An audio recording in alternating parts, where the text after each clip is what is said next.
বুদ্ধিমান মানুষেরা কখনো পরাজিতদের পক্ষে থাকতে পারে না।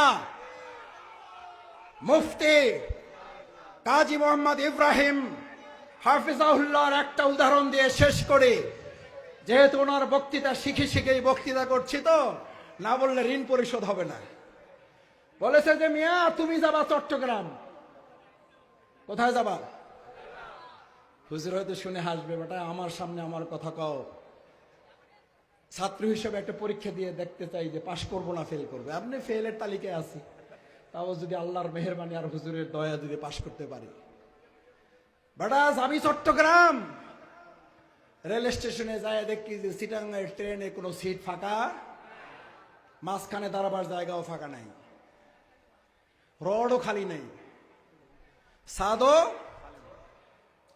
খালি নাই। যায় দেখলেন সিলেটে যাওয়ার একটা ট্রেনে এসি সিট ফাঁকা আছে। কি সিট ফাঁকা আছে? চিন্তা করলেন ট্রেন তো একটা পাইলেই তো হয়। চট্টগ্রামেরটায় উঠবেন না সিলেটেরটায়? কোনটায় কোনটায় উঠবেন? সিলেটেরটায় উঠবে।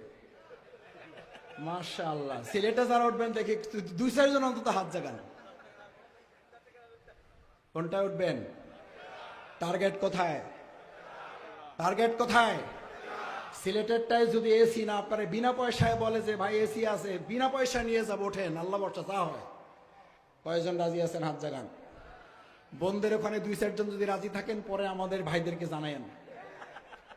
আমার মনে হয় না সাতকানিয়ার বোনেরা যে বীর সন্তানদের জন্ম দিয়েছে, যে শহীদদের মায়েরা এখানে আছেন, যে শহীদ পরিবারের সদস্যরা আছেন, নিশ্চয়ই তারা ফাতেমাতুজ জোহরা রাদিয়াল্লাহু তাআলা আনহা, খাদিজাতুল কুবরা, সুমাইয়া রাদিয়াল্লাহু তাআলা অনুসারীরা এখানে বসে আছেন।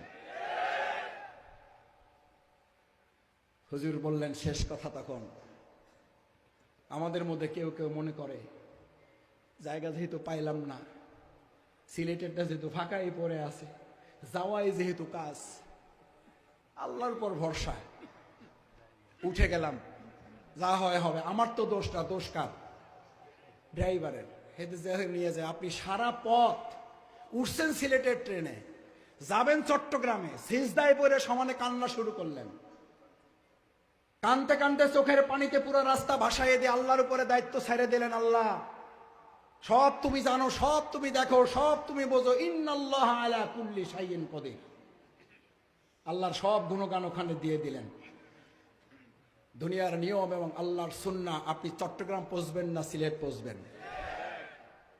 আল্লাহর সুন্নাহ এবং দুনিয়ার নিয়মে কোথায় পৌঁছবেন?